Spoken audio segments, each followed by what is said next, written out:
Welcome This is an awesome podcast. This is one of my favorite ones. to the Jeff That's a lot of whiskey, Jeff. Macolino Jeff Macolino. podcast. All right, everybody. I am very pleased to welcome Anthony Caban to the Jeff Macolino podcast. How are you today, Anthony? I'm good, man. How about you? Good. By time this episode comes out, we'll be freezing. But today's just gray.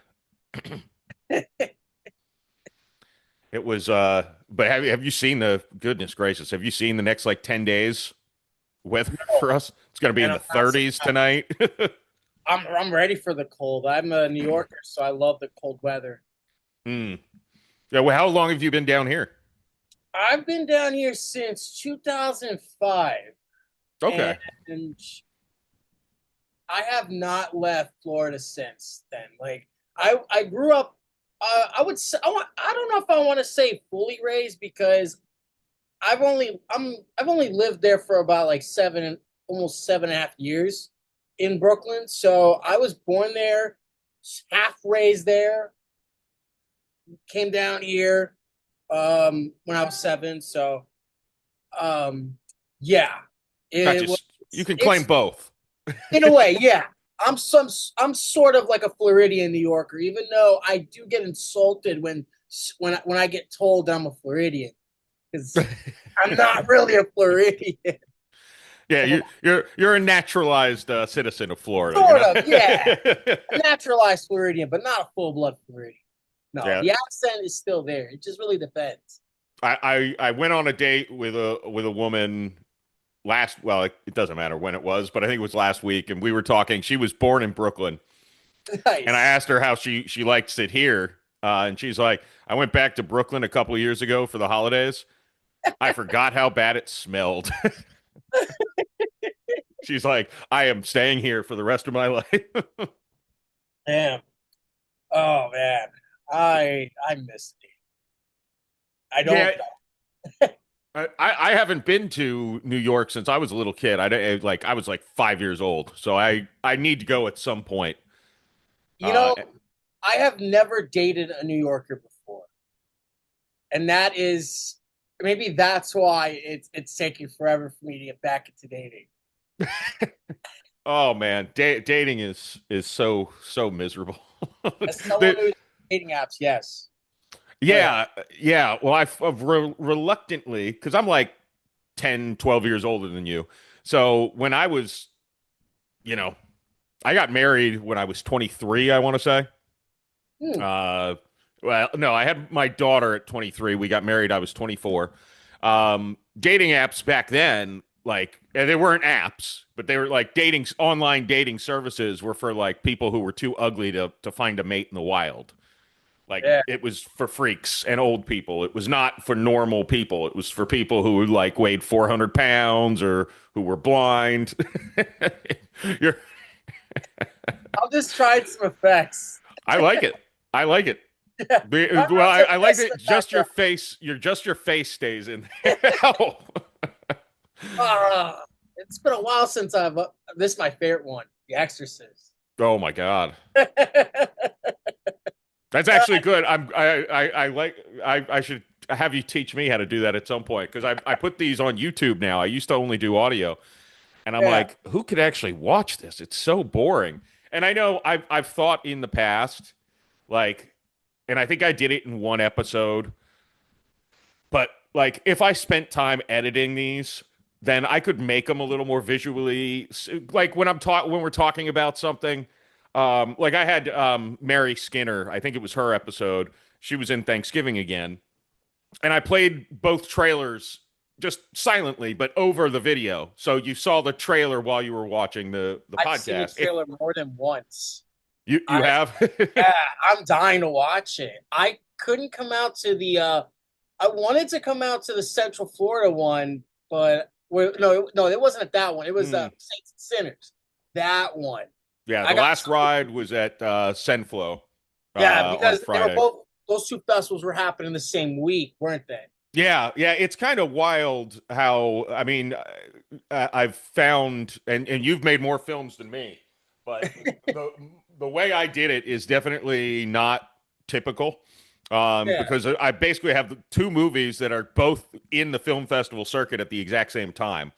Um, I think maybe it's easier to just do one at a time. Yeah, I mean, I didn't get a chance to submit Broman to Saints and Sinners, but I think it's because of the guidelines of that. Like, Yeah, I didn't see it. Like, I didn't see anything that mentions like action movies or like whatever it is. I think what Saints and Sinners is more supposed to be like what faith based or something like that. yeah, the Sinner's Day is supposed to be like horror type stuff. Yeah, So on Film Freeway, the way it described it was for comedies, lighthearted, Christian-based films. When they started advertising it, they really pushed the Christian-based, and I'm like, my movie is not. I mean, I'm like, like there's a prostitute in the movie, like, and my character is openly drunk and talking about doing drugs constantly throughout the movie. So I'm like, I do think it's family friendly ish. Like, I think the inappropriate things will be either like a kid who's like 12, 13, they'll get it. It's not like shocking. They hear worse at school. And like a 9-year-old's not going to understand the comments that are, it's so I'm like, it's probably fine, but I was just like, please don't be a bunch of little kids. And there were not. It was a bunch of there were at least two deacons in the audience, though, and one of them sat behind me and she laughed a lot. And I'm like, oh, thank God. This would be awful if she was just like, what did they just say? I can't wait to see the movie. It's on Vimeo, so It's not anymore. oh my, I just had it November and December on there. okay, We're gonna try. It's the plan is to get it to a distributor. We're gotcha. talking to a few different ideas and places. Yeah, I mean, Um, so it's not on any streaming platforms as of right now. Not as of this moment, no. Okay. No. Same with The Last Ride. The Last Ride, we're hoping to get into Sunscreen in St. Pete. Sunscreen has a local premiere status requirement. So Yeah. that's why Thanksgiving again went to T-Buff and the other local films. We weren't. I submitted Broman to Gasparilla and Sunscreen, so I'm waiting to hear on that one. The thing is that I don't like to submit. See, the thing is, I'm more of like I want to go like a chronological order, like the first year of the festival to the end. That's kind of what I wanted to do with Broman for T-Buff, but I don't know. There's something. I mean, there's something cool about having like a world premiere thing for T-Buff, and I Mhm. just love that I got like nominated for world premiere, and I kind of was expecting that because I mean no one has seen Broman, like the T-Buff premiere, that was everyone's first time watching Yeah. it, and it was an incredible experience for that one. Yeah, no, and I haven't seen Broman yet, and that was one of the things I'm like, I'm sure at one of these, or I don't know if you have plans as far as streaming and stuff with that yet, or Yes, yes. So this is my first time that I'm putting it out for distribution. It's not going to be very easy because I don't really know anyone that is, you know, sorry, like that has like ties to that kind of like position. yeah, Um, and I still gotta fix at least one more little clip. I just did my first test on the DVD cover of it, well, DVD disc, and it looks fine, but when you play the movie, like say on a PlayStation 5, it goes like but it's not permanent. It's just when you skip to the next clip of the movie. It oh, But then when you pause it and you fast forward it, it's not there. And that's what's kind of weird about it. So I want to make sure that I've refixed that. Like I still got like 49 discs left here, make copies of. And right now, the most important thing that I'm more focused on is theatrical releases and physical media because I'm more traditional when it comes to like movies and the way they are marketed. It's always theaters first, festivals included. Then you put it on physical media, and then you just debut it on. I wanted to debut a Broken Flaw Marriage like on a Tubi, or something like that. But um, I've realized that it was too much work to do because I had to refix a few things. So I was like, fuck it. I'm just gonna put it on YouTube, and it got like about like almost 9,000 views. Oh, is that on YouTube? Yeah, Okay, I have to watch that because I've heard, and I think that's the funny thing is with the community. Like at some point, we're going to work together. Like it's just eventually, inevitable that yes. it's not big enough of a pool that you don't. So you always know somebody in all the other movies. It seems like. After watching the trailer for Thanksgiving again, I realized that I want to be in something like that. Like I want to be in something that's like comedy, drama. I mean, I'm excited to see that movie like when it gets released. It was it was definitely it was my first time directing a movie, Wow, so I can't say congratulations. that. Yeah, because I was just executive producer on The Last Ride. I did not direct that. So the set was, I mean, all the actors said it's the best set they've ever been on. Um, I don't know. I was running around like a crazy person the whole time, and but you know, it was fun, and I think that's part of why I like comedy so much. Is it's like you can't not have fun on set. Like you can't be like an asshole and then be like, okay, be funny, clown. Like you have to keep it light, basically. Yeah. Um, so that's it's. I say that, and the last ride is has no comedy in it at all. It is Oh, not funny. I saw clips of that like on your channel. Like I could tell like the tone of it is more. It's more of a deep film. Like I could tell Yeah. that it's more emotionally broken. That something depressing is about to happen. I mean, my tears are not ready for that. Yeah, no, it's a rough one. And then it's hard for me to watch for multiple reasons, but uh I'm also in both Thanksgiving again and the last ride, I'm 50 pounds heavier than I am now. So that's hard to look at sometimes where it's like, golly, couldn't I have lost weight before filming these movies? Like I got no good real footage out of these two movies, but not because my acting sucked, but because that's not what I look like anymore. Like, I couldn't relate to that so much because I look back on a broken flaw marriage and I was super fucking skinny.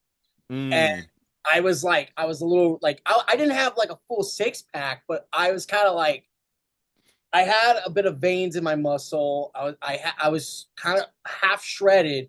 I weighed about like 147 pounds. Now I weigh 202 pounds, and I got all my fat came back in, and I'm still trying to lose it. Which for T-Bub 2026, I better be back in shape by then. Like I better. I'm trying to work hard on that. It's not easy. Um, I know it's gonna be difficult with my next feature, which I can't wait to talk about that. Later on in this, if we have time. But I'm gonna dedicate my whole February to just no soda. See how it goes. Do 900 sit-ups.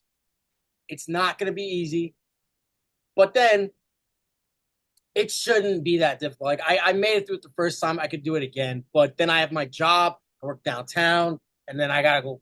And then when I go home, I don't have time to go to the gym because I take the bus from downtown to home, and mm. it's like 7 o'clock, 8 o'clock. So it's time consuming. It's kind of crazy, and yeah, I'm at that juncture of my life where it's like I don't have time to do anything.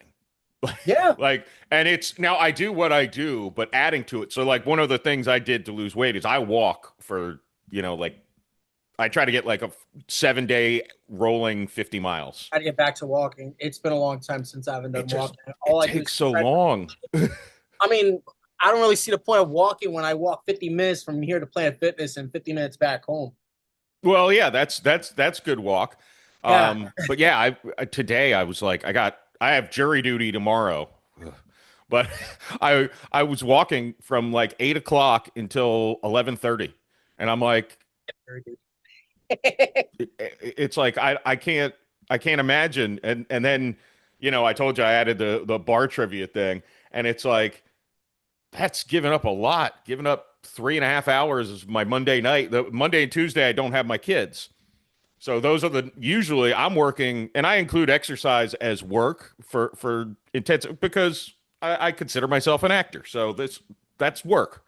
Being in the gym, you Yeah. know, When you're is getting out of work, like when you're getting off work, right, and you're going to the gym, that energy's dead. mm-hmm. That energy dies because you're in the gym, your legs are not feeling it. You feel weak on the treadmill, and you only burn like at least like 600 calories on it. And that's one of the weakest links about going to the gym is it's after work. Yeah. Because I don't think I could do the evening. The only walk exercise I get at nighttime is when I walk to the dive bar I was telling you about, because that's like more than a mile round trip. So, the night burns workout, off half of one of the drinks. yeah, morning workouts are probably the better part for me. Night workouts, it really depends. Because if it gets past 12, then you're not going to get any sleep. Probably going to wake up a little late. I mean, I've been through that. It's traps, but I try to stay on point as much as I can. Yeah. Yeah. Trying to add dating apps into a schedule. And the funny thing is, I didn't have my kids this weekend, but it's like Friday, I'm driving to Orlando and back. That day is pretty much covered. Sunday morning, I need to be in Newport Richey, which is an hour from me. And it's like, boy, I don't have much free time. No, absolutely not. I mean, one of the worst parts about dating apps that it is that it distracts me in the gym because I'm like scrolling, and then all there is just ghosting. That's all it literally is, ghosting after ghosting after ghosting. It's not healthy. Like I get it, I understand that it's a competitive market out there, but it's like why match if you're not going to put the effort? Yeah, I think it's interesting, and I don't know which of us is in a better spot with the age, because most of who I'm matching with, even though, I mean, I can tell you, when you're 10 years older, you're still going to be attracted to younger women. So I'd love to be in the 25 to 30 dating pool, but most of my matches are like 35 to 42 or something. I just go for the 21s to 40s. Yeah, well, see, the older women, or the women my age, I should say, the good news is they generally seem to. It's not as hard as when I was younger and tried it for a little bit to go out on a date and actually meet. The problem with them is a lot of them are like, "Oh, I didn't fall in love on the first date, so I don't think we should waste our time." And it's like, ah, all right. Well, I don't even know if I should say this, but who cares? Why not? I had one who I'm not going to say it on the podcast. Let's just say it had progressed to a point where, like, saying like, "Oh, I don't think we should date because I don't like that you drink every night," and I'm like, I don't like. What do you like? We're to a point where would have thought you would have addressed this ahead of. You could probably read between the lines a little bit. I can understand where you're coming from. I think that's something that should be like a conversation, like an intervention talk, not something to just like stop going out with because of Yeah, I think that's part of the older woman thing is they yes. feel, and this one also. So the other thing is I don't want to have more kids. She does, so she really shouldn't waste her time. Or she said she's open to it, but she definitely does. But and that's also the problem with me trying to date younger women is it's like, yeah, I can't be like, yeah, you're 27, never have kids of your own. That's not really I mean, if they don't want kids, that's fine. But if they do, I can't, Although I've said it would take a woman's, she would have to have the appearance and the bank account of Sydney Sweeney for me to have babies. Like if Sydney Sweeney was like, "Hey, I want to have kids," I'll be like, "Yeah, yeah, yeah, yeah. I will make kids with you, and I'll make as many kids I as you mean, want." I never have to work a day in my life. You're gorgeous. Thank you. my my editor won't shut up about Sydney Sweeney. whenever whenever we're like hanging out, whenever he comes to pick me up and take me to the studio, he would be like, "Man, I'm in love with Sydney Sweeney," and I'm like, "Bro, I isn't don't. it obvious why you like her?" And he's like, "Yeah, man." I'm her husband. I'm like, you ain't shit, man. I jokingly go along with the game. And I say, yo, I spoke to City Speech. She said she'll know who you are. I emailed her manager. He didn't respond. Well, I'm not an AI Sadly, person. not a joke. I'm not an AI person, but I use an AI voiceover City Sweetie and said my whole editor's name. Oh, just for the hell of it. I mean, I like to troll people at a bars and tell them, "Yo, my buddy's married to Sydney Sweeney."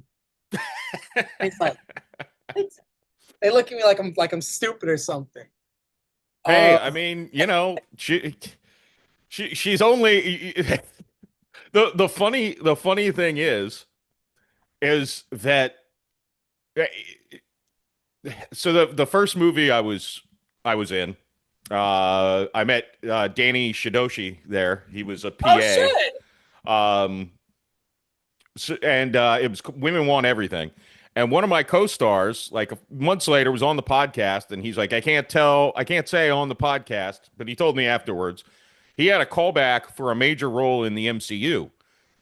And I'm like, and this was my first movie I was in, not that long ago. And I'm like, shit, this guy has got a callback for a role in the MCU. And I was just in a movie. We were leads in a movie together.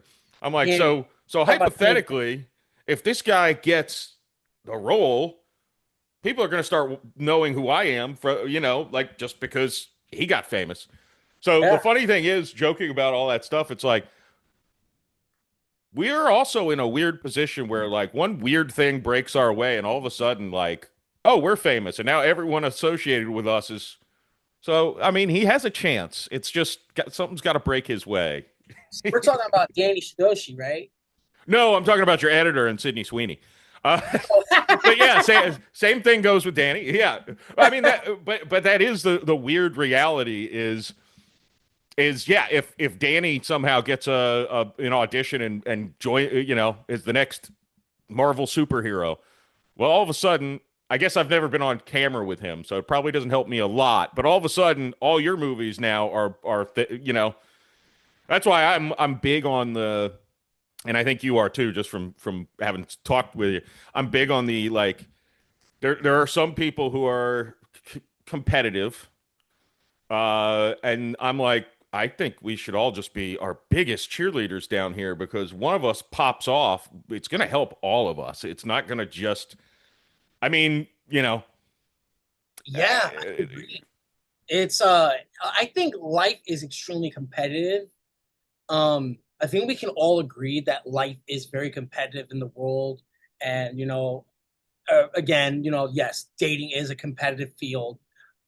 What's also competitive is, like audition too. hmm Auditioning is very competitive, and I think that one of the biggest risk about it is that it's one of those things where you got to give your all. You can't pay like you can't pay so much attention to who you're going up against. You need to hmm focus on giving it your all. Because if you focus on the other actors that are also auditioning for the same role as what you're auditioning, it's going to ruin your mindset and take away your focus.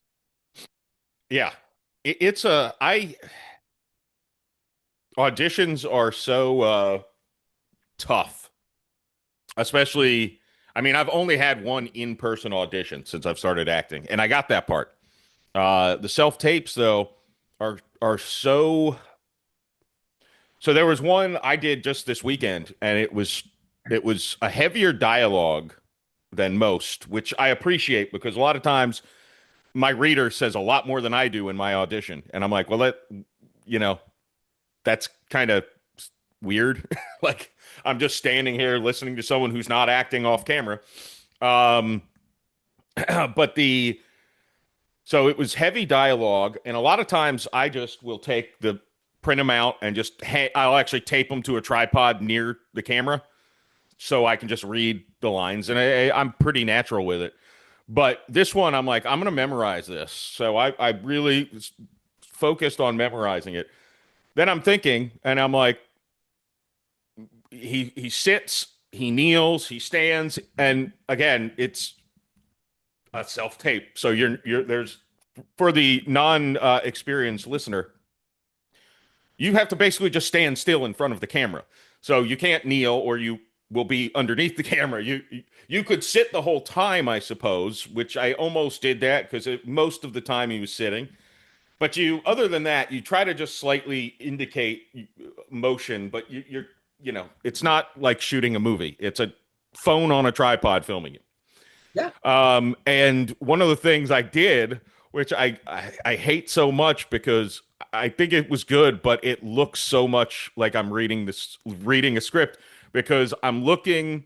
It's a conversation I'm having, and it's very sad. And I'm looking, off camera at my wife, and then when she's saying things, I look down because that's what I'm defeated. But every time I look down when she was talking, it's like it looks like I'm looking at a script. I'm not looking at a script, which again, by the way, I don't for my projects, if people look at the script, I don't care.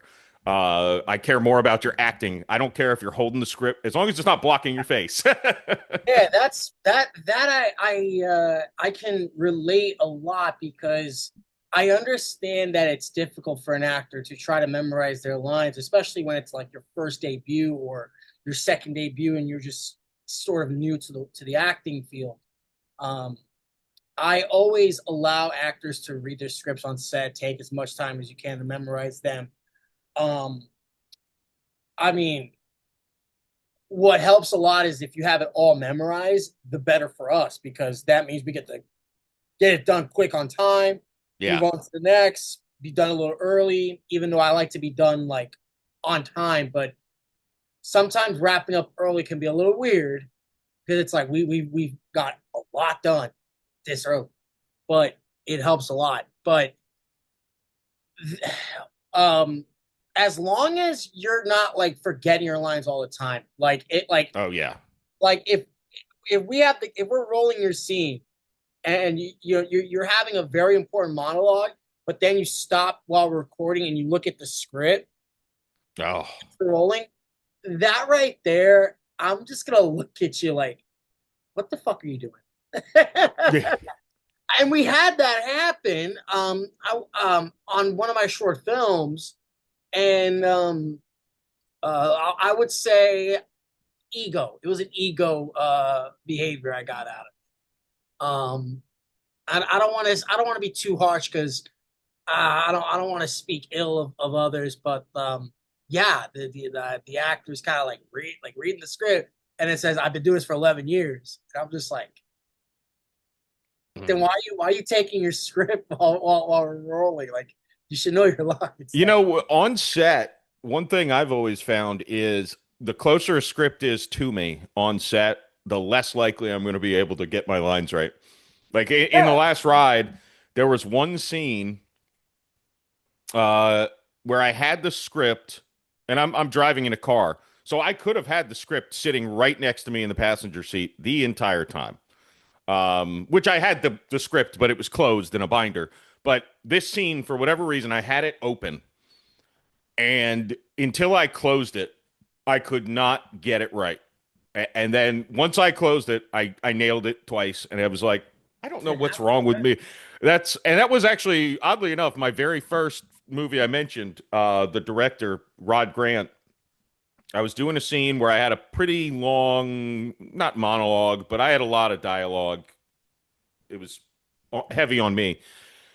And I kept, like, it was just a couple of things that just, and I kept looking at my phone. He's like, because that's where I had the script, in between takes. And he's like, stop looking at the script. He's like, you know the lines. You know, nobody on this set has... Nobody in this movie has their lines memorized better than you. He's like, I don't care if you say words a little bit differently here and there. Just, exactly. and just nailed it the next. And I'm like, yeah, I think it's like a crutch. Like if it's there, I'm going to lean on it. If it's not there, I know that I show up prepared. I know what I'm doing. Uh, and yeah, I've also never worked on a set where the writer director is like everything has to be word perfect. That Yeah, I might struggle on. that's I think that is like the most thing to expect on a set when you're directing and writing something, is that you should expect the unexpected from actors, because not everyone's able to read their lines, and not everyone is going to be able to say the lines on the script. Sometimes they're going to have like a new approach to it that would be beneficial to the story, which helps a lot for me. Like for instance, I would say in Broman, um, I would say there was about a good chunk of improv in the film.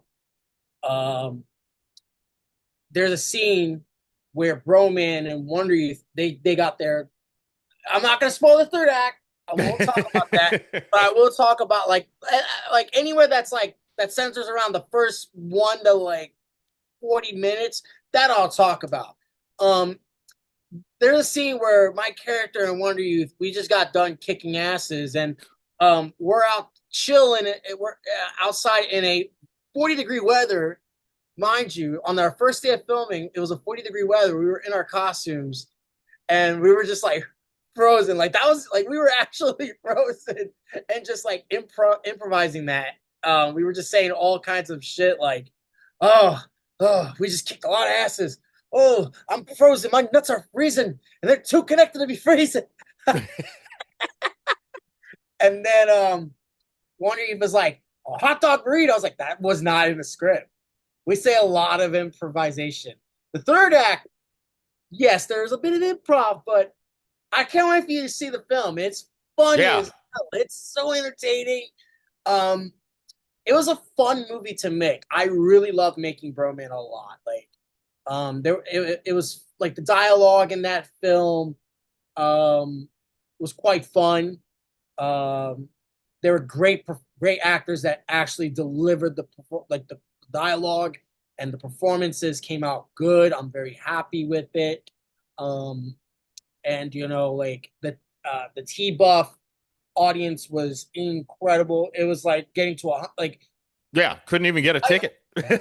No one couldn't get a ticket. I heard there was like 40 or 50 people that were turned away, which was shocking. Like, I mean, I was speaking to everybody on Friday. Like, hey, did you get a ticket for Broman? Because I was told by the programming director that it sold out.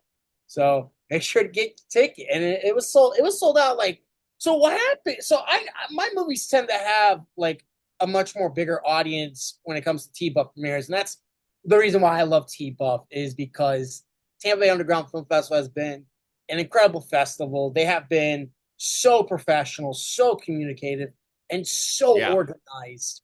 Like, they take good care of their filmmakers.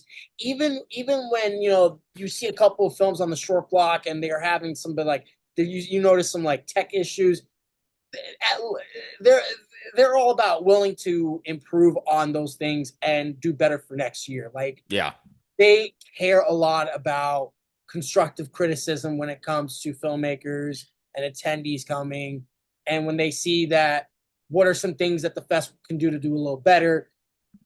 The organizing team is so professional when it comes to like ideas.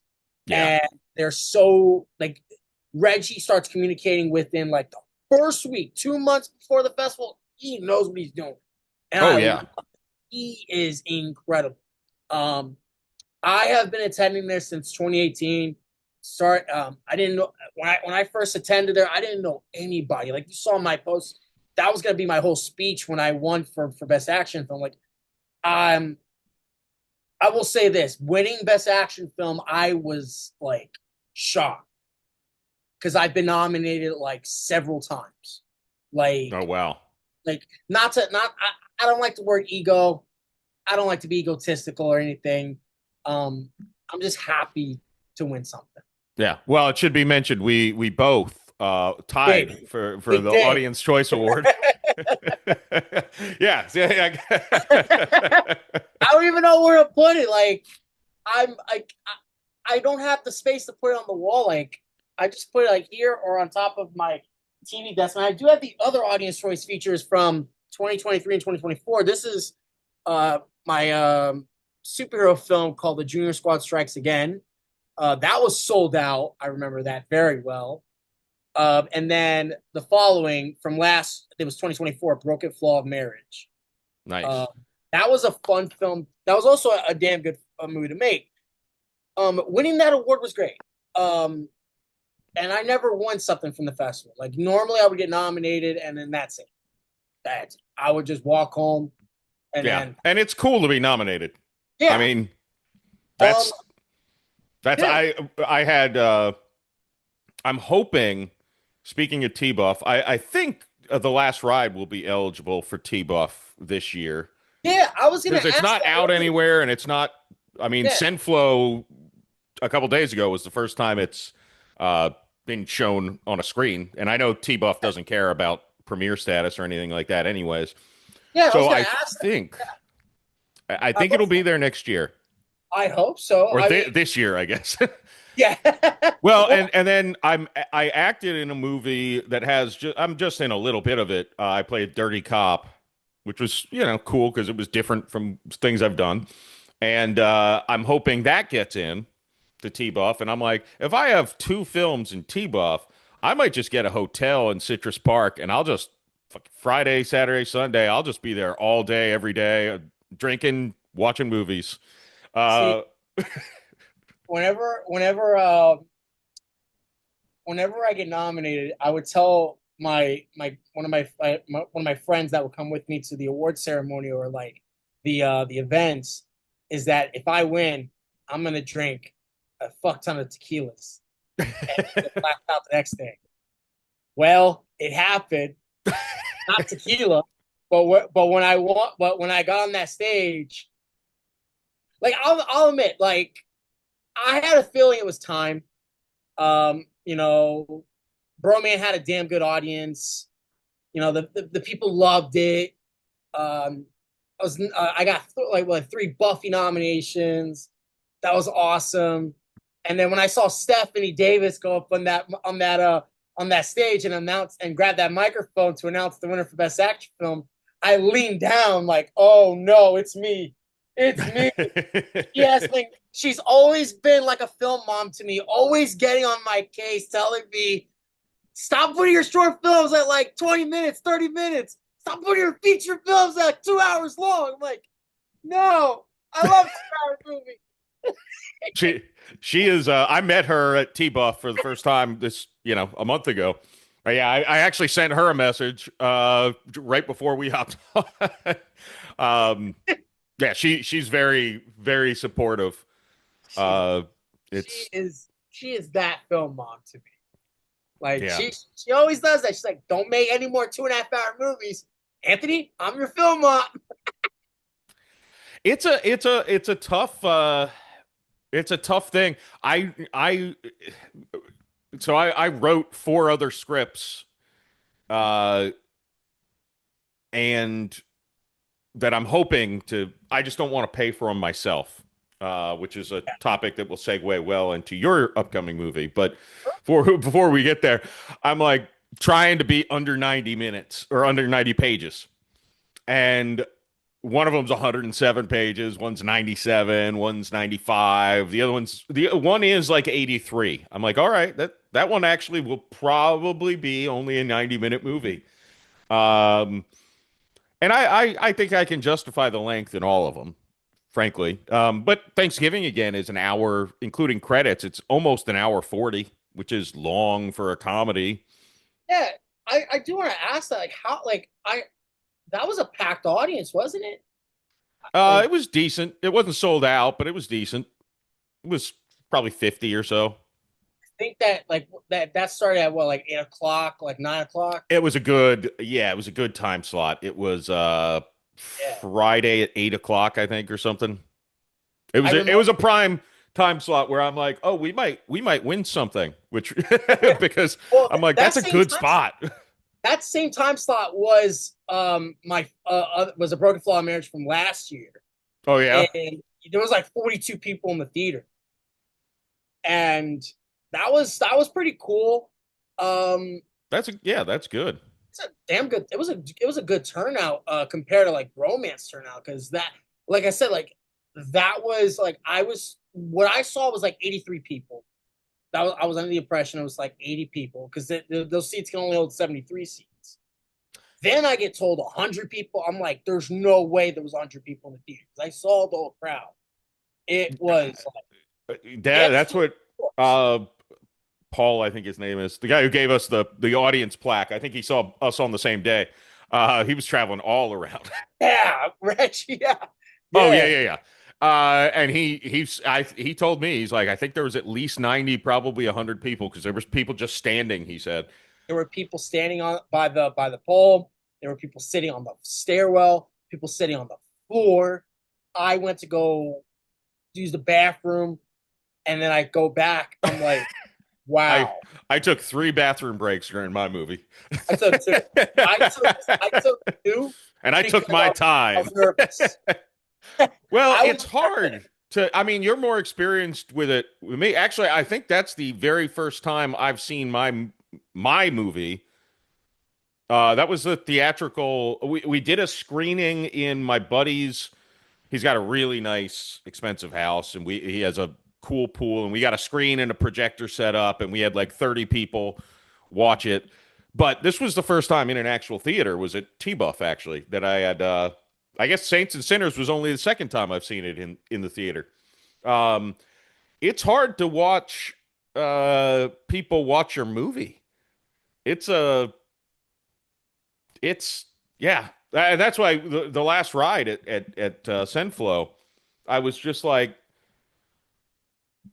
I need like it's hard. Like I'm like I don't know if it's the movie or because it's me, but I'm like tearing up, and I'm like I don't want to. I know they're gonna have a Q&A afterwards. I don't want to be fucking crying like a child. So it's like just don't pay attention to the movie. Keep wiping your eyes. Go to the bathroom. Clean yourself up. That Friday night was like when my short film "One Last Love to Remember" was playing. It was playing in that same auditorium before Thanksgiving again was playing. I was nervous because the sound was low. My editor and we double checked the sound at all times before we submitted, and I leaned to my editor. I'm like, "We're fucked. Like this is sad." Like, and then I feel like the reactions to the film were like, but fine. Like it was a fine reaction. Like they liked it, but it's not like anything groundbreaking. Like because short films are kind of like my weakness because I'm so used to making feature films.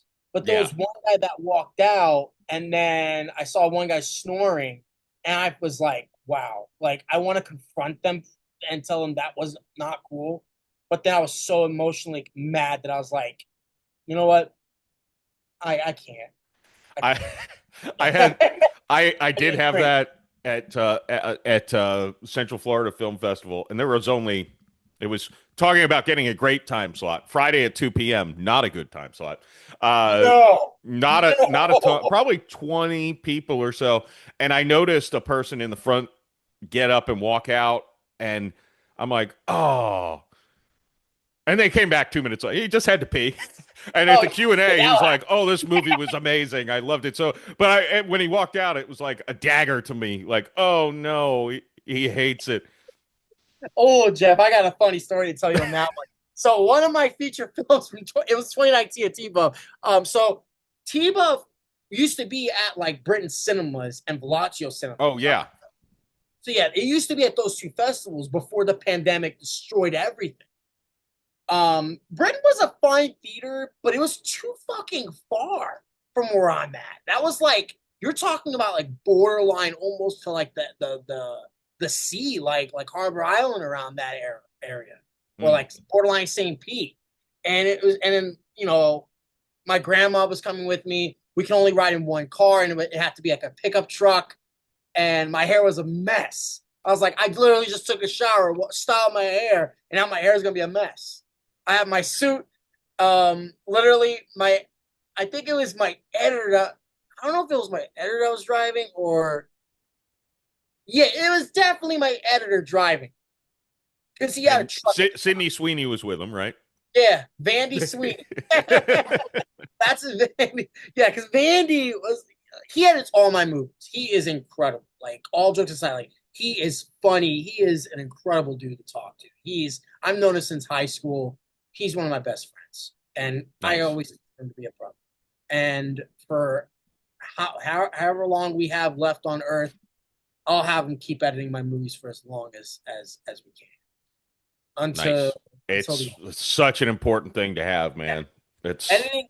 That's kind of where I'm more focused on when it comes to filmmaking. Like my three most important trademarks is editing, because when you look at the editing has to be on point. So when you have the music's got to flow at the same time. Like look how Edgar Wright does his films.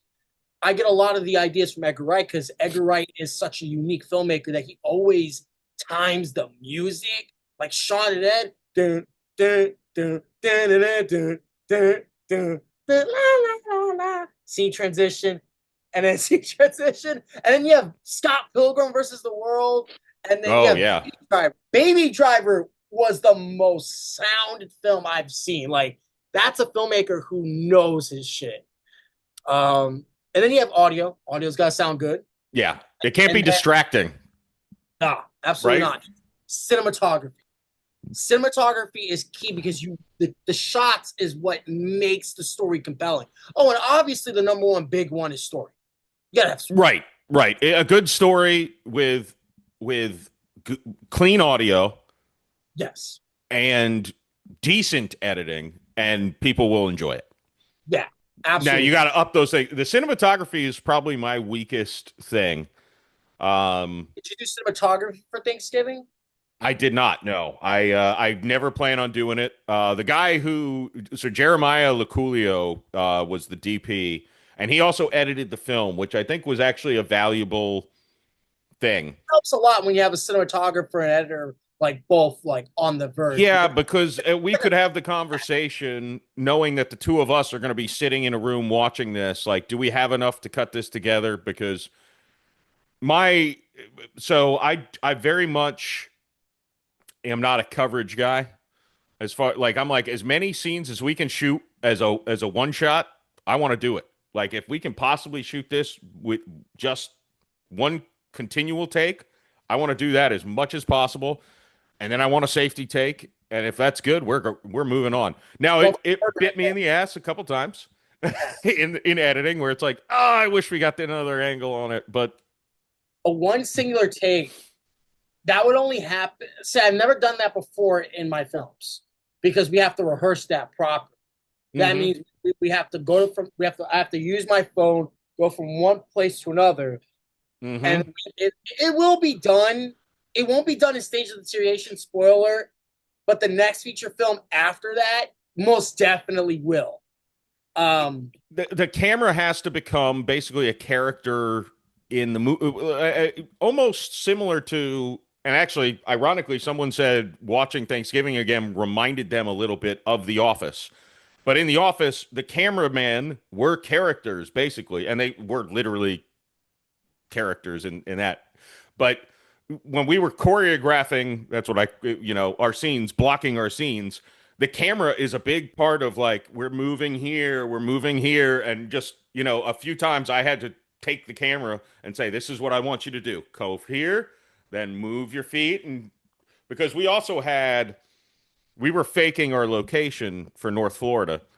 And that's it happens. Well, so we didn't know the Airbnb we were filming in has the entire back wall is just a screen door, no curtain, with a pool. Well, my brother's house in North Florida that we were faking doesn't have a pool. So we could never shoot that direction. So the camera, we had to change a lot of what we thought we were going to do when we actually got to the place. And luckily we had a week to prepare for it, or it would have been a lot more stressful, I guess. But so the movie you're shooting soon, right? Yes. It's probably late March, actually. Gotcha. Tell me about that. And then there's also you're seeking financing, I guess, is the absolutely.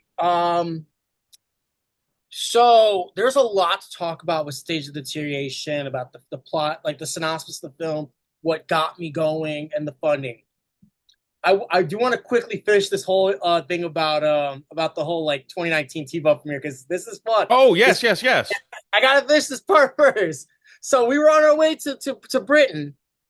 One of my actresses, I think she brought a date, something like that, to the premiere. This is the second time he's done this twice for one of the films and the other one. Towards the middle portion of the film, he walks out and then he walks back like as soon as the film's done, Q&A, he comes back and says, "Hey, I enjoyed the movie." I was like, "No, you didn't. You went to go take a shit. You're an idiot. You're an idiot. Like you didn't enjoy the movie. You walked out. I'm not stupid." Did his date go with him, or did she stay? No, she divorced him. I think she broke up with him. But she was like she felt embarrassed when I confronted him. I was like, "You didn't enjoy the movie. Like what movie? I saw you walking out. I'm not dumb. Bro, just say you didn't want to see it, man. No one. And people could be uncomfortable watching themselves. Totally fine. Well, it was the date. Like, no, she loved the film. Like she Yeah, stayed. that's a weird move when you have a date. Yeah, gotta, I don't know if it's like a flexing thing, but that's a red flag in a guy. If you're gonna see if it's like an early date, obviously if it's you've been on a few dates and hey, I just happen to have this movie premiere, then I think it's fine. absolutely. Yeah. It was that experience was like it was funny, but I felt insulted because I'm literally sitting all the way in the top watching the movie, and I'm literally like I see walking Yeah, you don't need to lie to me. You could just say, "Hey." I didn't take no poop. Come on, man. No. No, he probably. Well, I don't know if that theater had a bar. No. That's where I saw you this year at T-Buff. I was with my crew I at the know. bar. Yeah, absolutely. Well, I think that night I was kind of half tired. I had to get up early because the friends I came with, they were there, as part of Broman, and I had to be up at 7 a.m. I had to hit the gym, wash my hair, go get picked up by my friend. And also, he had to spend the night because he was like half tired. We had to go all the way to Riverview to pick up my editor, and he didn't have his own ride. That's kind of why. Oh yeah, yeah. That's where there's a decent chance, and I think Reggie said they're probably going to be at the same theater next year for T-Buff. Yeah, I mean, It's such an such a because again now that I've had the experience of going to multiple film festivals, and I'm not insulting other film festivals at all because they've all been great, but like that brand new theater with all that space, the bar where people can hang out. have you been to Sunray Cinema? You should definitely showcase that Thanksgiving again at Sunray. They are very supportive of filmmakers. Like, just say it's shot in Tampa because they'll do. They love to support Tampa filmmakers. All right, yeah. No, I do want to do more theater stuff. One thing I realized at Saints and Sinners, I didn't at T-Buff, which makes me wonder if they got I don't know if they got a different I think they did get different versions of the movie. The one thing I noticed in the theater that to me, again, very inexperienced, sitting in editing, did not notice at all, is there's the audio in some parts it's like it's too clean. And you don't notice it when you're editing because sometimes you hear just a little room tone or something, and then sometimes it's just crisp audio, and you notice it in the theater. Yeah, And I don't know if it's just the volume, but it's like in editing. it's funny you mention that, Jeff, because when Broman played, the audio sounded good in the first 1-2 minutes of the movie. Then we see our first awesome fight scene when he basically grabs a burglar, breaks the arm. We see the bone sticking out, and then like we see the Broman logo, and then my character wakes up. I get a phone call. I answer the phone and say, "Who is this?" It was supposed to be the girl's audio. It was Danny Shidoshi's audio, and I was like, whenever I see those mistakes on screen at T-Buff, I look at, because Vandy always sits next to me all the time, because we always we don't like to talk during the movie. We try not to. But but in case you need to lean to me and say, "Hey, we need to fix that in post when we're done." Mm-hmm. I'm like, I agree. We looked at each other like, "Oh no, is this the right version?" Then the doorbell sound is heard in the background, so I'm like, "Okay, that's the version. That's the version of the film." I was like, "Thank God." Well, hey, yeah, it's funny that because that is it's a weird. There's a scene in Thanksgiving again that I did the voice for Sean Grant, who's off camera, and I did it off. I was standing off camera, and he wasn't there when we shot this, so I did it, and it got through like the first 4 versions of the movie before I'm like, hold on a second, I think that's me. That's not Sean. And I'm like, our voices are close enough. And I think I was probably imitating him just slightly to where it was like, I don't think anyone would have noticed it. But yeah, somebody eventually would have been like, that's not the same person. Um, so tell me about the upcoming movie. Sure. Stages of Deterioration is a psychological horror film. It's about a prisoner in 1965 that essentially is admitted to a mental asylum for murdering his wife and child. We don't know why it happened, but apparently there's been like a little bit of a voodoo spell that happened. Life has not been great for this prisoner. He goes by Johnny Amihara, who's played by Danny Shidoshi. We don't know what led to it, but a lot of things that led up to it are not very uncommon. Like he has PTSD. He served in World War II. He basically does not come back the same. And then while he stays in a mental hospital, he starts to experience unnatural events that takes place or occur. Like you see various things such as paranormal activity, which there probably won't be any paranormal activity aspects because of like the budget for that. You would have to get like something like a green screen person, like throw stuff around or hide behind like a door where you don't get seen on the camera and just throw a chair at something. Which I will never do a paranormal activity movie. I hate the paranormal activity movies a lot. They're ass. They don't offer anything. Sorry, Jason Blum. If you ever consider putting me in your movie, just know I'm going to give you constructive criticism on your films.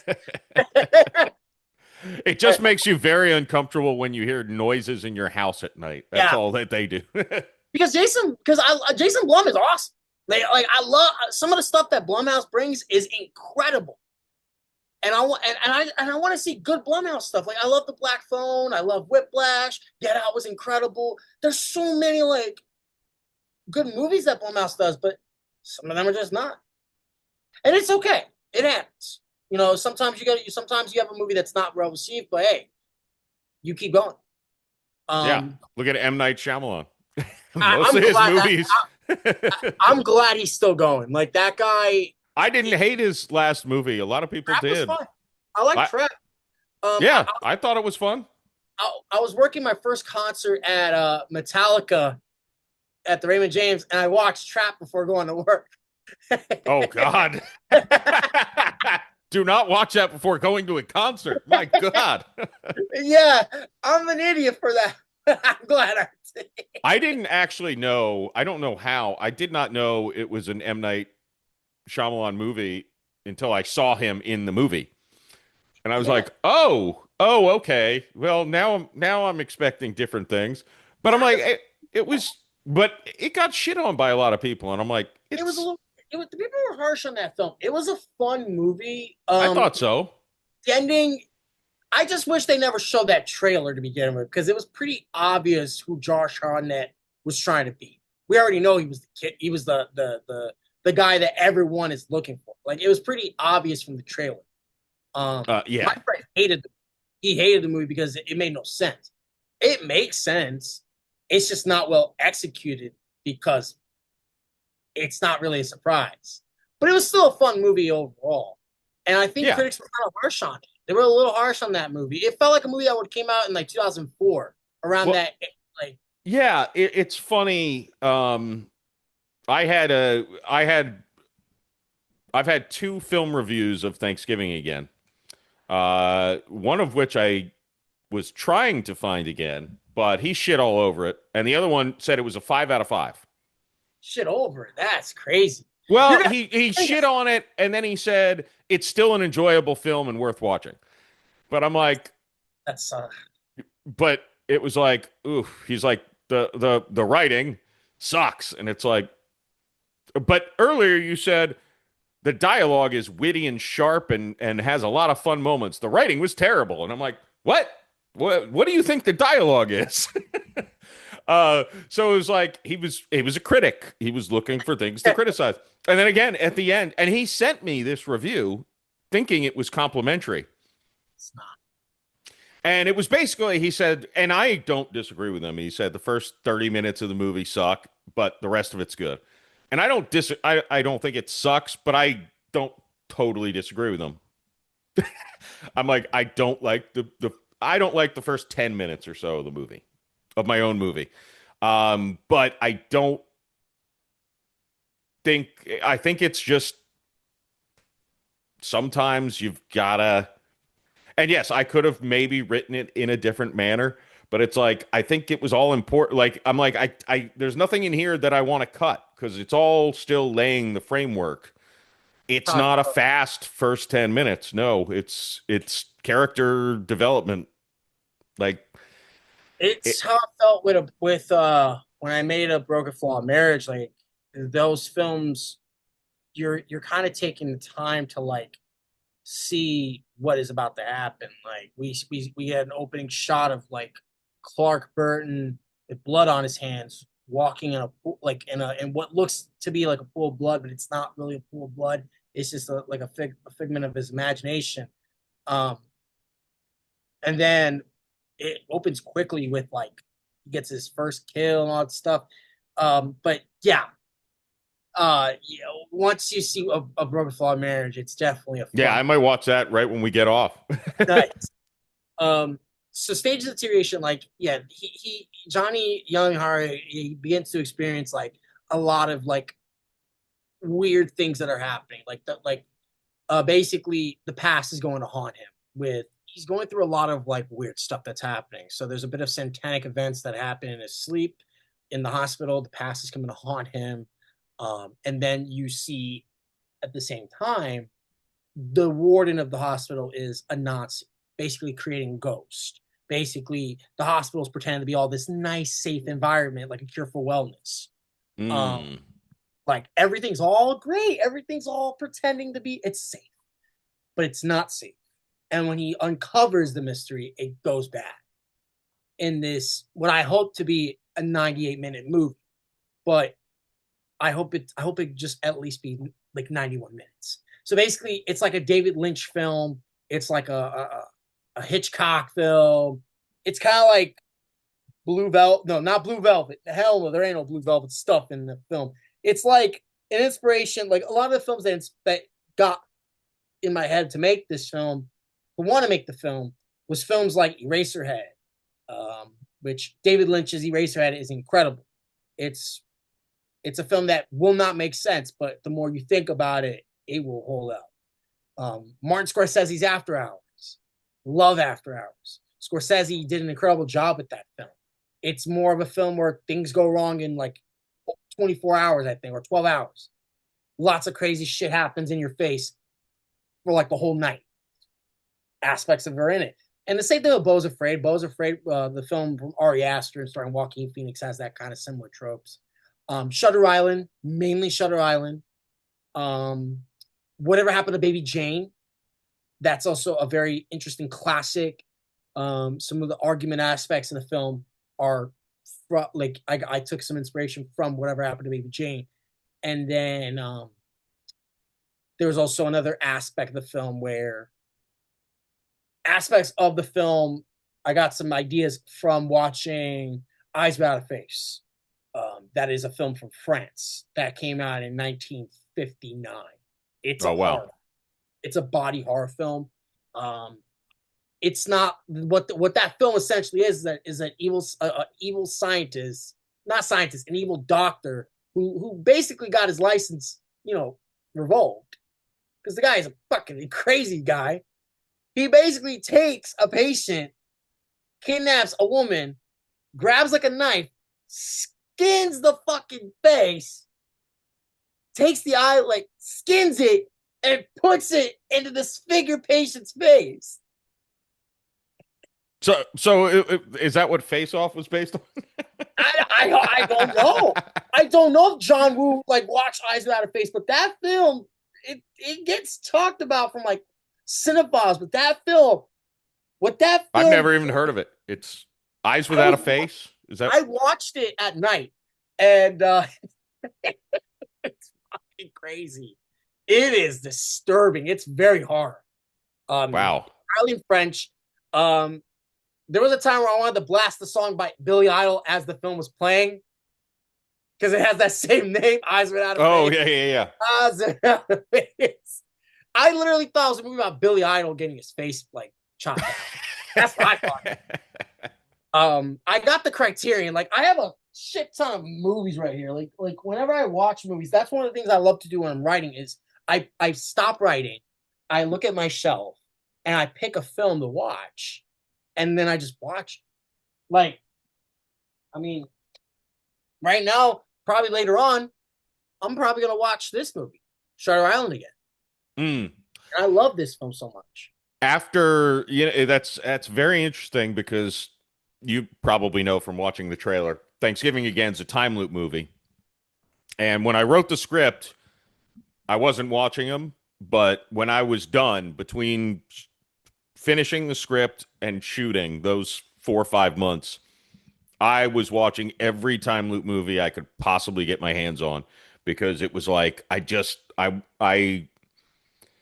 it helped with making me commit to a style also where it was like you've seen Palm Springs probably. I have not seen that. I've heard really good things about Palm Springs. It's hilarious, but they take 10, 15 minutes talking about quantum physics in a comedy movie. And I'm like, why? You don't need to explain it. Groundhog Day, it just happened. And then he was out of it.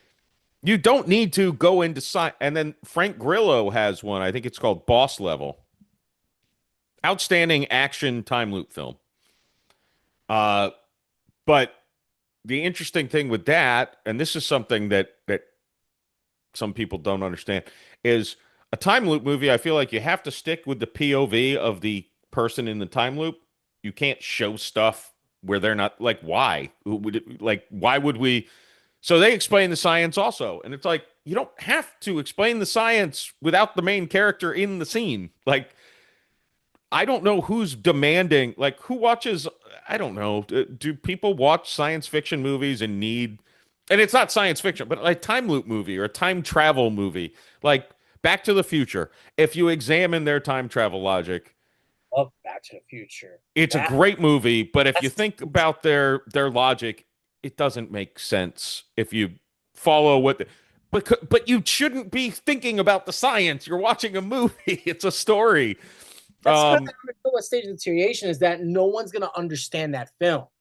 That is the biggest. I'm not fearful of that. I'm not scared. I'm not really scared about how people are gonna be like, this movie makes no fucking sense. It's an experimental horror film. Of course, it's not gonna make sense.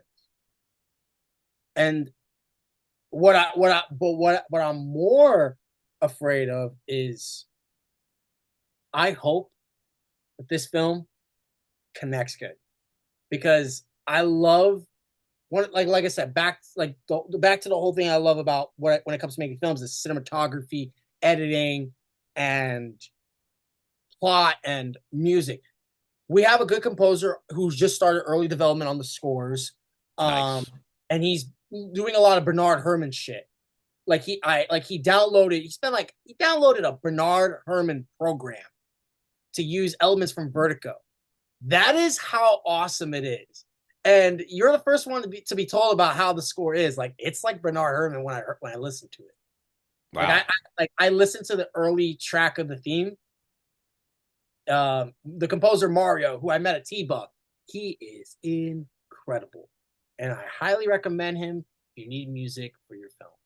I might need to get his info from you.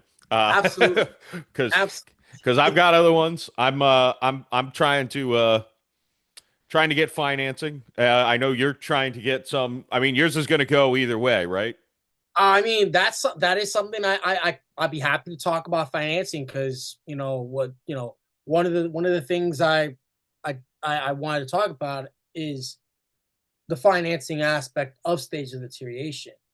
And I hope that anyone who's watching this, they could check out the GoFundMe info. I mean, I'm sure you'll post the link on your description. Yeah, of course. The thing about that film is that because it takes place in the 60s. It's the good thing is we don't see a lot of 60s cars. We don't. That is the best part. Because if there were scenes where we had to have 60s cars like in the background, Oof. then the budget would be twice. Like, then it would require a permit. It would require timing, and that's not something I'm gonna go about my day to do, because the film takes place inside one building.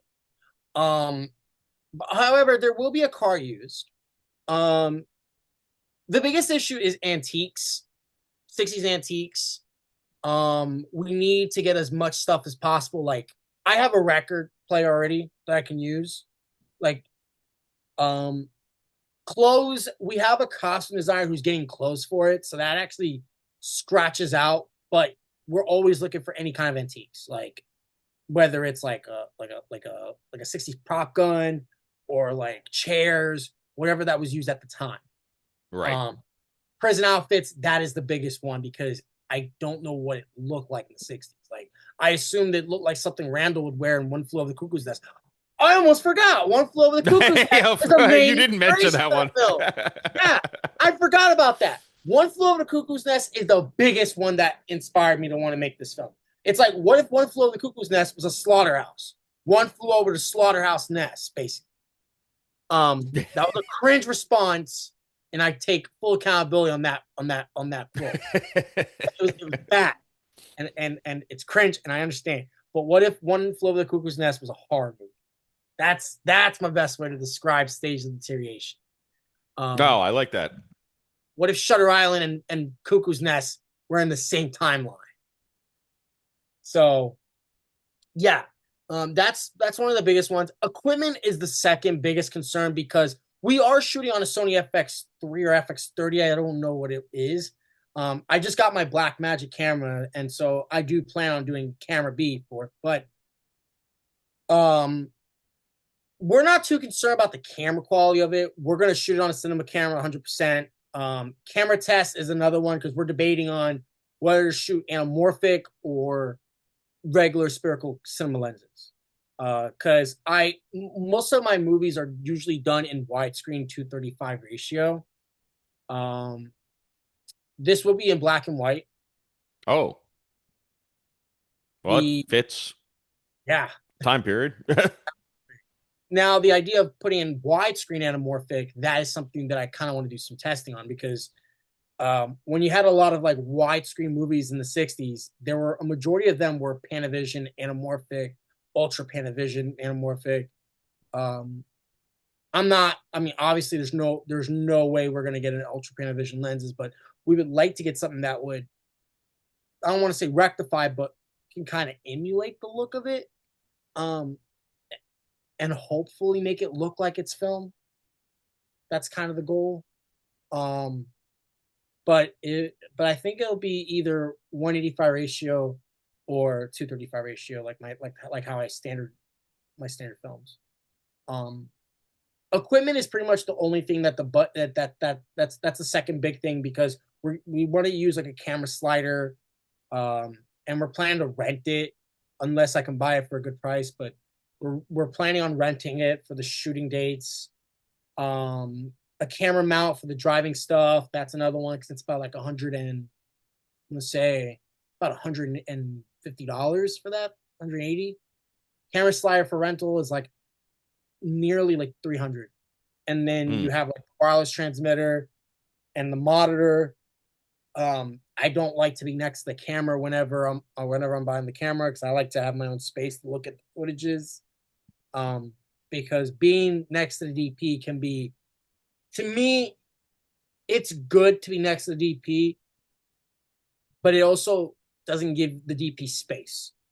And so that's kind of where the budget will, that is where the budget will go to. The budget will be going to equipment. Equipment is not cheap to get. So any donations would go to the equipment. We need to get a camera slider. We need to get like a monitor, and we need to get like a C-stands, all that kind of stuff. And then there's location. Location is also a big one, because we need to look for like a warehouse and then get some things from Home Depot to build a room. Gotcha. We'll talk off air. I might know a couple people you should reach out to. Absolutely. We do have one in mind, but they're going to be very challenging on budget. And the thing is that I don't want it to be like that high of a budget. Like, I'll go as high as I can, but I won't go like 2K or like 3K to shoot it for like 7 days on a weekend. That would be a challenge.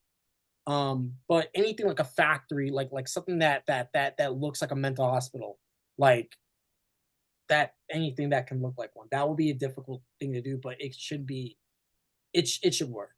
Yeah. I've got a guy who might. Well, we'll talk off here. We'll talk about that. So the goal is to get to $3,000 at least by like the end of March, and I think we're only like at nearly 200. So that's a pretty damn good jump start. We've only raised like $185. We just got our first not executive producer donation, but co-producer donation for $125. So that's awesome. The biggest perks is like executive producer. The biggest one is like, it's a $350 donation credit, which has like, a stage of deterioration DVD, Blu-ray, and a VHS that we would like to do for our retro fans. An additional copy of Broman, just in case. Some artwork of the film, like concept art of the film from early development of the film. 2 posters, one 11 by 17 and one 24 by 36, including one that could be signed by everyone. A part in the film, and your name will be shown in the opening credits. Yeah, that's I think that's for people who, I don't know. I know a lot of people who it's like, you want to be involved in film. Well, here's an easy way to get involved. Well, I'm sure. I don't want to speak for you. I'm sure if the situation allowed, you'd let them on set if they're just there observing. Also, yeah, they can right. They can play an extra. They can like help. Well, out. Right. You said a role in the film, so yeah. Like you get to like take some BTS pictures, interview us. You get to do whatever. Absolutely. Yeah. And then to have like because we're like as soon as the film opens up, it's gonna show like a classic Deadshot Films logo, and then it's gonna show like as the car is driving, all the executive producer credits. And I think that is the best way to do it. And also, this is my second time doing this kind of fundraising thing, and I'm still learning the ropes of it. I hope that it goes good. I have good faith. I mean, as like an agnostic myself, like as someone who's agnostic, like I do want to pray that it goes good. Agnostic is the people who don't know, right? Yeah. Okay. Like I'm mixed on how. Yeah. Yeah, jokes yeah. up. So you could pray. Yeah, An I mean, atheist can't pray. That doesn't make sense. well, there are times where I am, but there are times where I'm not. Because I mean, I used to go to church, but it got boring. It got super boring. Like I stopped going when I was like 12, and I was telling my grandma like it's fucking boring. And then my grandma was like, "Watch your mouth." My grandma is funny, by the way. She's going through a lot. Like she was diagnosed with dementia last year, so um, she's hanging in there strong. But sometimes she does start to forget things. But she's not at that position of like where she's about to croak. No, absolutely not. She's walking good. Um, she just brought like water to my room a little earlier. Like she's all right. She's Good. doing good. She was at the premiere with she came with me to T-Buff on that one Friday night where I Yeah, I was gonna say. I think she was there with you. Yeah. yeah. So yeah, I'm really happy to shoot Stage of Deterioration. It will. Spoiler. Yes, it's gonna go to this year's T-Buff. I want it every year. I like to have a feature as soon as possible. It just depends on the budget because those days of like free stuff is kind of like slowly dying. And the actors, if they're doing it for the hell of it, that's great. I hope that can change in the future because because with a distributor, it would be so much better to take care of everyone. And hopefully this one can make money back in return. Yeah. Well, I'm excited to see it at T-Buff if I can get a ticket. Absolutely. Oh, absolutely. We have a really good cast, new actors, which is something I like to do. I like working with the same people, but sometimes I like to work with new faces because it gives me a challenge. It gives me a chance to challenge them into something like, hey, you're going to be playing a very tough, pivotal role, and I want you to like get in that moment.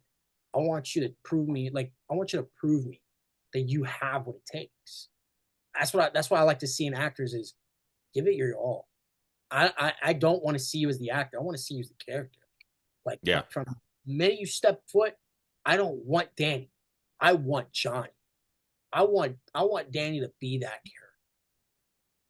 Yeah. Well, I'm excited to see him in that role because when I he was super cool on the set of Women Want Everything, and I remember I didn't even know he wanted to act until the rap party when we were talking about an idea for a movie that I still have not written to this day.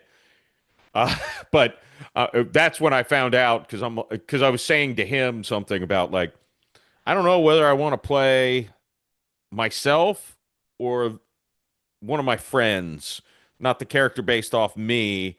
And I'm like, oh, you could maybe play the character based off me. He's like, yeah, I do that. I'm like, oh, I didn't even know you acted. I was just saying physically.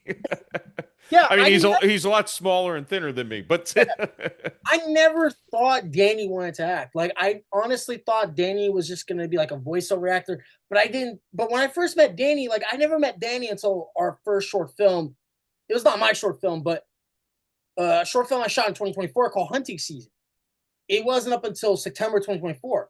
He asked if he can come help out. He was just gonna do voiceover for the role, and he came out on set and all of a sudden, my co-director just wanted to cast him as Larry the Camper or whatever, and it was fun. It was funny, but it was new. He was. I remember very well. He was new to the street, and so we stayed in contact. It wasn't until October that he wanted to be in Broman, and that's when I was like, all right, I'm gonna give him the chance to play Wonder Youth, and well, he killed it. I'm really glad to have met Danny, and I'm really glad to have worked with him on that. nice. He is the definition of Wonder Youth. Even though he's a little older than me, he's like in his mid-30s, and I'm only 27. He had me sold. I always thought Wonder Years was just a cool name to use. I never really overanalyzed it so much. Like, oh, it's like, what's the like? Is it supposed to be a youth character? Like, Who cares? who gives a shit? Don't overthink it so much. Yeah, it's just a cool badass name that I thought. Yeah, no. Well, I look forward to the future. One day, either working for you or you working for me or working together. I would love Whatever. to act in your next film. Yeah. Well, we're yeah. Well, actually, there's a very decent low budget one that I'm cooking up, and yeah, definitely could be a part. Um. If it's a feature, man, I'm all in. Oh yeah. I'm never gonna do anything but features. Yeah, I have 3 more shorts and then I'm kind of done. Like I have one that I'm working on. Like it's a very personal film dedicated to my grandmother. Hmm. And then I have one that is like kind of like a horror movie about the tipper. Basically, if you don't tip your delivery drivers, basically the Oh. delivery driver will come and basically like fuck you up. Like he'll show up with his mask and his like the Reaper and just go like tuh, tuh, tuh. It's called Don't Fear the Tipper. Good title. I'm working on that one. I'm doing some pitch ideas for that one. It's like a short horror film, very fun to make. It's just 2 girls just having a slumber party, and the delivery driver delivers pizza. When they don't tip, midnight they're going to sleep. The tipper comes to kill you. Oh, hey! If you don't have a delivery driver, Let's do it. You're tall enough, man. So yeah, I'm 6'2". Just get short girls, and I'll look like Jason Voorhees. Well, yeah, I guess so. The other short film, it's actually I do want to have a budget for that one because normally I don't do fundraiser for short films because it's easy peasy. I could just come. I have a job. I can have my own money to do that stuff. But this one requires VFX and SFX, and it's like picture Scott Pilgrim versus the World, but picture it with the Evil X as zombies. So basically, the guy is like playing like a video game, and basically his girlfriend basically tries to like make comfort from him, and he just doesn't want it because he's just lazy. He dumps her, kicks her out of the house. She's bitten by zombies, and basically he just kills all the zombies, and he finds his 7 Evil X zombies. So it's like a parody spoof of Scott Pilgrim vs. the World. Yeah. That's yeah. That I mean, it's all about the execution, but it sounds like a good concept. Well, that's kind of why I'm working on that script a little bit. Like I hope to shoot it either 2027 or maybe end of 2027. Because that one, I like to make that into a feature hopefully one day. Like make that as a proof of concept short film, and then make that into like a feature at some point. Yeah, no, and that's the only way I think I would ever make a short is if it were, because I've had a couple of people. I think I even have special thanks credits because I had them on the podcast. But I've had a couple of directors in the UK who were doing horror movies, and they shot a scene 5 to 8 minutes. It's basically a short, and they use that with their Indiegogo or their GoFundMe or whatever as like, this is the best scene in the movie we want to shoot. We just need money to shoot the rest of it. Yeah. And I'm like, see, that makes sense to me. Shooting a scene that tells a story, enough of a story that it could be just a short. Go win some awards for that, but then use it as this is literally a scene in the movie. We just need to shoot the other hour and 25 minutes. And it's like, yeah, I could see that. I've got a couple where like I've got one where it's like I need like a lot of money, like 6 figures. There was a film that I finished the script for. It was like 220 pages. It's like I wanted to make this like a dedication to like old classic films that are like 4 hours long. It was called Voile à Feu. In French, in English, it's Hoodlums on the Run. And it's kind of like the bandits basically stealing from houses, and then in one bandit falls in love with a woman and steals her from this rich entitled tyrant, and they go missing. They go on the run. It's like kind of like a Wes Anderson style. Mm. The script is done. It's been finished for like 5 years ago. I couldn't do it because of the budget. For something like that, it would require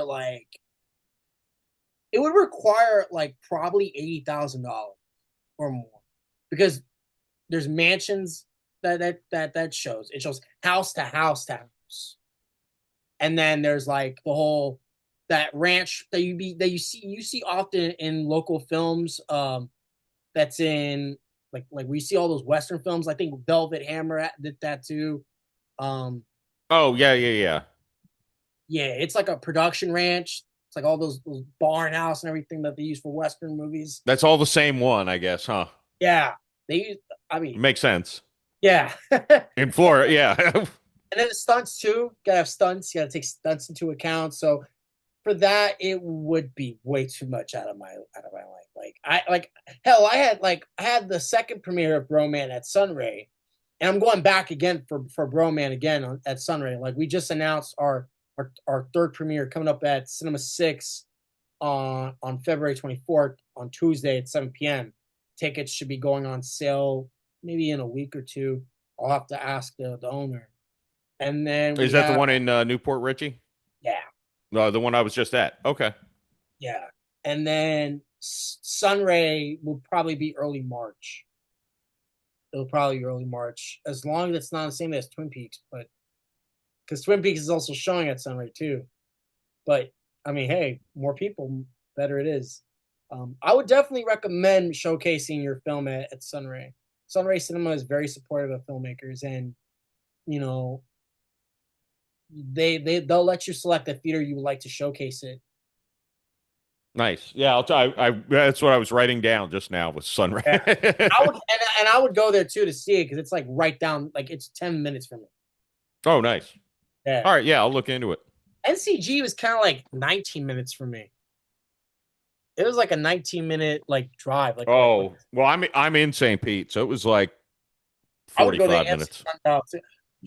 Is that going to Sunscreen Thanksgiving Inn? No, Thanksgiving Inn's not. Hopefully, the last ride is. It's Thanksgiving again. I did not actually intend to put into any film festivals. Like, I was making it thinking, look, it's a holiday movie. It's a time loop movie. Yeah. Put it out on streaming and hope it finds an audience. But I think some of it was just with the last ride being the test balloon for the film festivals. It was just like, well, it's fun to win awards. So, like, go on my IMDb. I've got 13 award wins, all in the last 3 months. It's insane. I did also submit Broman to Fear Fame. That's coming up in November. That's this upcoming November. That's in Tampa. That's in the same theater, NCG Cinemas. Oh yeah. Yeah, that one. That's pretty much what I'm doing. I'm trying to find festivals in LA to submit Broman to. I do have LA Film Festival. I am going to submit it to the Action Fest. Anything that's action movies. Atlanta Underground. I'm considering. And then that's about it. Distributor part, I'm not even worried about that part right now. I just hope somewhere down the line it does, and if it doesn't, I'll just throw it on Tubi. Yeah. People are very, very people who have had their films distributed are very protective of telling you how or who or where. I've found, which is weird. I'm like, that's the biggest secret, because I'm like, I'll tell everyone everything. Because the thing about distributors is that you gotta trust who's the right distributor for your project. Oh yeah. And the thing is that the distributor I'm hoping for Broman, I'm hoping that it's a distributor that will actually guarantee good royalties, not only for me, but for everyone who worked hard on the film. Yeah. And I also want a guarantee on, hey, if more people watch it, we get something every time it gets seen. Yeah. But I don't want it to be just one check. I want it to be like a little bit like, can we keep it rolling, consistent? That's one of the things about distributing. Yeah, it's bizarre how the system is set up. The distribution part is like you're not needed really. You just steal 20%. Yeah, or more. That's the other thing is a lot of filmmakers are like they don't they don't pay us the correct amount because I'm sure more people are watching. It's like, are you though? Maybe they are stealing, but I'm like, just their existence is kind of stealing. I feel like there's no reason I shouldn't be able to be like, hey, I don't know, just obviously not, but someone at Netflix. Here's Thanksgiving again. If you want it, tell me how much you'll pay for it. There's no reason a distributor needs to have that conversation and take 20%. I would never let Netflix distribute my movie. No, I was just saying. Not. I was just saying in general. Like, there's really no reason that I could not just send a copy of the movie to different streaming places. Yeah, distributors don't need to exist. It's just, they do. It's just so they make their money. But anyways, Anthony. And send me all your links when we're offline. But where should my audience go to find you? Yeah, follow me on Instagram at vintage_Caban, Caban. My YouTube channel is there too, same name. And if they want to contribute to my next feature, I will have the GoFundMe link on the description as well. And I almost forgot to ask another one. How is it to be working with John? I don't know how you say his last name. Mackay. Maziag. Yeah. I always call him Mackay. Yeah, no, I'm pretty good at pronouncing people's names, but yeah, it took me a couple of years. I've worked with him a bunch. We met on the set of Haunted Happy Hour, and very well. Yeah, that was an actual brewery we were in, so we drank a lot of the day, and we were just hanging out, waiting for our scenes. And most of what John did was have to sit at the bar and drink. So we got our beers in. The background actors all were drinking NA beer, but we were drinking real beer. Me, Mike, who plays my brother in Thanksgiving again, who's in Haunted Happy Hour as well. There is a joke in Thanksgiving again that references Haunted Happy Hour kind of, because the three of us, me, Mike, and John, are sitting at the table, and John says, I hear there's new Eric Roberts movie out, because Eric Roberts is in Haunted Happy Hour in a very brief cameo. Yeah. And I'm like, oh, so that limits us to about 600 options. But the joke is the three of us were in a new Eric Roberts movie. So yeah, and then he was in The Last Ride with me as well, where we're the two leads of that movie. And because he's incredible to work with. Like, I've worked with him on pretty much like 3 projects now. Like he's in Stages of Deterioration, so this marks my 4th collaboration with John. And, nice. Yeah, Maciag, did I say it right? Yeah, something like that. Well, if you count the podcast he recorded here, where his wife drove him so he could get hammered, and he did. If you count the podcast, I think I'm at 5 with him. Yeah, because we also filmed a comedy sketch for a show that I need an editor for because I can't do it. The Dads and Drink Show. We filmed a sketch. The other problem with that show is there were a couple scenes that I needed to film solo, just me, and well, I'm 50 pounds lighter than I was when I shot the other part of the sketch. So I'm still trying to figure out how to navigate that. Yeah, that's fun. But yeah, no, John's awesome. He's awesome. He is an awesome guy. I love working with him. He is on point.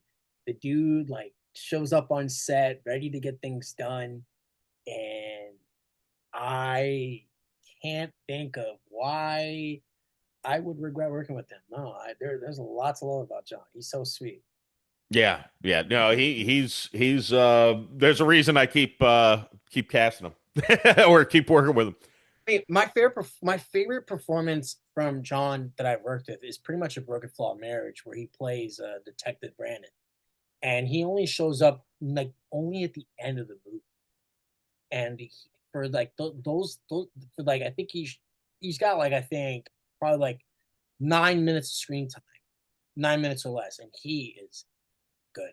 He's very good. Oh, I should send you a screener of The Last Ride if you want to see John, because I mean, as far I think that's probably the most he's ever been in a movie. I mean, he doesn't have as much screen time as me, but he has more lines. I'm fairly certain. Absolutely, I love to see The Last Ride. That most definitely want to see that. Yeah, not to spoil it at T-Buff for you, but no. I mean, I will likely see it at T-Buff too. Hopefully the lineup will not be that crazy. Yeah. I'm like, the only downside to me being like, I'm going to get a hotel and just be drunk and hang out at T-Buff for a whole weekend. I'm like, the only downside to that is what if the shit's all scheduled where it's like, oh man, I can't even go. I can't even see what I want to see. Dude, I will say this, like there was a lot of good lineup at T-Buff. Like, dude, like once again, congratulations on the win for screenplay. Like that is an awesome win to have. Yeah, that was that was I was not at the Buffies. Gabrielle, who was nominated for Best Supporting Actress, was there. That clip made me laugh. That clip, like she is funny in that scene. Yeah, so she was there to get the award, but when she told me, I'm like, that is the last one I expected to win. I was shocked to be nominated for it, but I'm like, that is wow. And that's great. I mean, I appreciate it because now I'm an award-winning writer also. I mean, one of these days I get nominated for director, and if they call my name as the winner, I will be shocked. I'd be like, huh? Yeah, I'm almost glad I wasn't at the Buffies because it may have shocked me enough that I would have been like crying a little bit. Yeah, I almost cried when I got up on when I accepted the action film award, but like to win, like if I ever win Florida feature or like director, I don't know. I don't know if I would have the emotional capability to get up on that stage because that's a big ass award to take, you know. Yeah, I think the same because I was on my walk, the SoCal thing, and literally I knew we were nominated. Film Freeway, you get the nominated, and I click on the awards thing, and best feature film, the very first thing is The Last Ride. I'm like, oh, that's awesome, and I just scroll down, and then best actor in a lead role. I was like, what the fuck? It was like, are you kidding me? And then there's a magazine article about it, and very first thing that taking home the Diamond Award for best feature film is The Last Ride. And lead actor or Jeff Macolino, whatever. And I'm like, holy shit, this is real. We won Best Picture and Best Actor at a film festival. So yeah, I can't say that I did not have tears in my eyes as I was on my walk. I was ready to walk home when I was ready to like go home after the action film award, but I was like, man, I do want to stick around and see all the other winners. Yeah, I would have been because I know they were photographing the winners, and I'm like, oh man, I would have been like, hold on, I gotta. The feature one, I was like, I ain't winning that one. Some big's gonna win that one. Yeah. The funny thing was, I'm fairly certain I know who won, and I'm like, oh yeah. Mother Nature and the Doomsday Prepper, which I heard good. I'm looking forward to seeing that, but I also know his budget probably was more than all the rest of the films. It's always about like the biggest budget, quality looking movies. Like I bet his budget was more than all the other films because we were nominated too for Thanksgiving again, And it was like, I guarantee you, because Thanksgiving Again might have been the second or third biggest budget on there, and we were not big. Broman, I spent about like almost 2,000 on the film. Thanksgiving Again was probably 35 to 40. A grand or like yeah, 40,000. Damn. Yeah, if you include everything, the film festival costs, the I see. Yeah, editing, start to finish, probably 40 grand is thereabouts. Well, I mean, look, I'll say this, you know,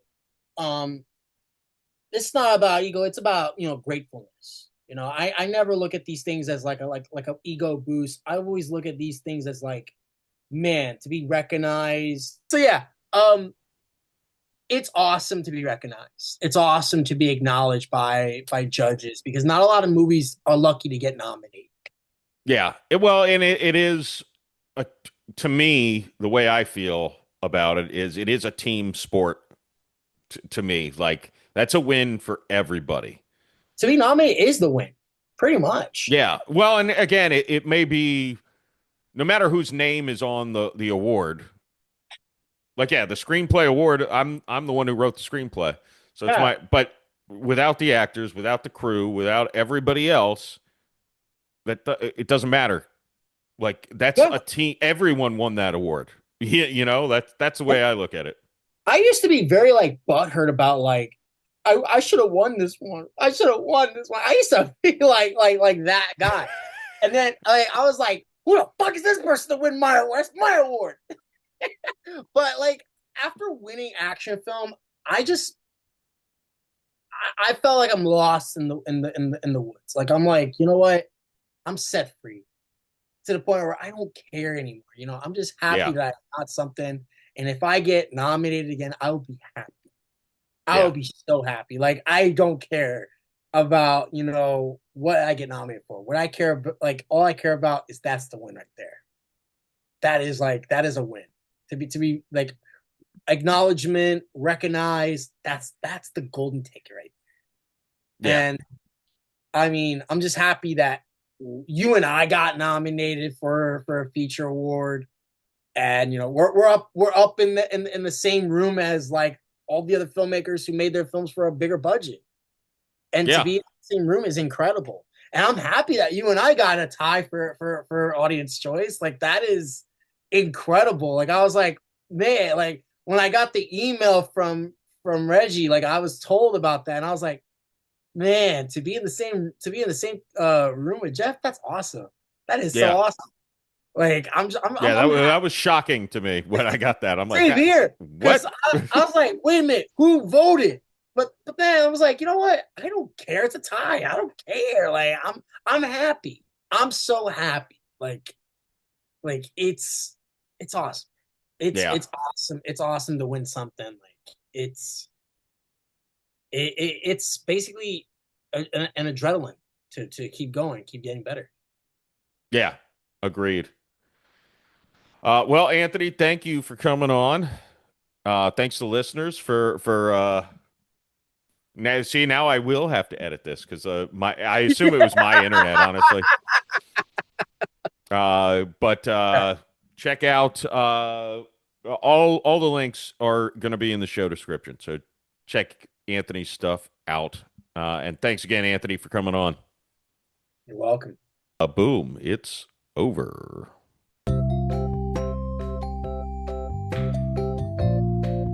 Thanks for listening. It was amazing. I loved it. Be sure to come back for another great episode. I'm one wing away from Jeff Macolino of the Jeff Macolino Podcast. How much time did you spend on thinking of the name of your podcast? You went just straight, that's my name, I'll add the word podcast to it? Yup. See you next week.